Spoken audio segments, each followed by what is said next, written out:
নির্মাণ শেষ হয়েছে মাত্র ১ মাস আগে। এরই মধ্যে দেবে গেছে সড়কের একাংশ, ভেঙে পড়েছে নদীর তীর রক্ষায় নির্মিত সিসি ব্লকও। প্রায় ৯ কোটি টাকা ব্যয়ে নির্মিত এই সড়কের ব্লকগুলো একে একে বিলীন হয়ে যাচ্ছে নদীতে। ফলে সরু হয়ে পড়া সড়ক দিয়ে ঝুঁকি নিয়ে চলাচল করতে হচ্ছে যানবাহন। গাজীপুরের শ্রীপুর উপজেলার রাজবাড়ী দমদমা সড়কের চিত্র এটি। রাজবাড়ী থেকে প্রহ্লাদপুর ইউনিয়নের দমদমা পর্যন্ত প্রায় ৫ কিলোমিটার সড়কের নির্মাণ কাজ শুরু হয় ২০২১ সালে। কাজ পায় মেসার্স সালাম ট্রেডার্স। ২০২৪ সালে কাজ শেষ হওয়ার কথা থাকলেও শেষ হয় ২০২৬ সালে। স্ট্রবেরি সুপার ডটেড ও ক্লাসিক ভ্যারিয়েন্ট সেন্সেশন জাগুক শিহরণ।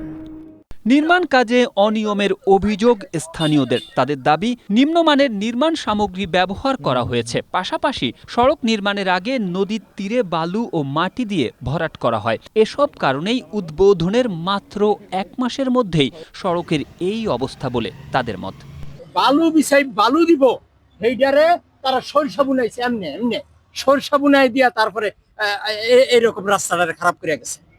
এদিকে দেবে যাওয়া অংশে আপাতত মাটি ও বালুর বস্তা ফেলা হচ্ছে। কিছু সিসি ব্লক তোলা হয়েছে। স্থানীয়দের অভিযোগ, এভাবে স্থায়ী সমাধান হবে না। যেভাবে ভাঙছে, এটা যদি আরেকটা সমস্যা হয় তাহলে রাস্তাটা এক সাইড চলে যাবে। তো এক পর্যায়ে রাস্তাটা আমাদেরকে দেখা গেছে এটা বিচ্ছিন্ন হয়ে যাবে। খবর পেয়ে ঘটনাস্থল পরিদর্শন করেছেন এলজিইডির প্রকৌশলীরা। তাদের দাবি, ঠিকাদারি প্রতিষ্ঠান বিল তুলে নিলেও জামানতের প্রায় ১ কোটি টাকা এখনো সংরক্ষিত রয়েছে। সেই অর্থ থেকেই ক্ষতিগ্রস্ত অংশ মেরামত করা হবে। খালের পানি অনেক উপরে উঠে এসেছিল।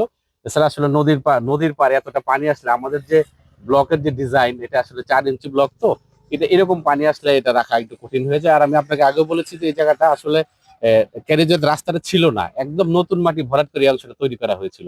এলাকাবাসীর ভাষ্য, দ্রুত ব্যবস্থা না নিলে সড়কটির আরও অংশ ধসে পড়তে পারে।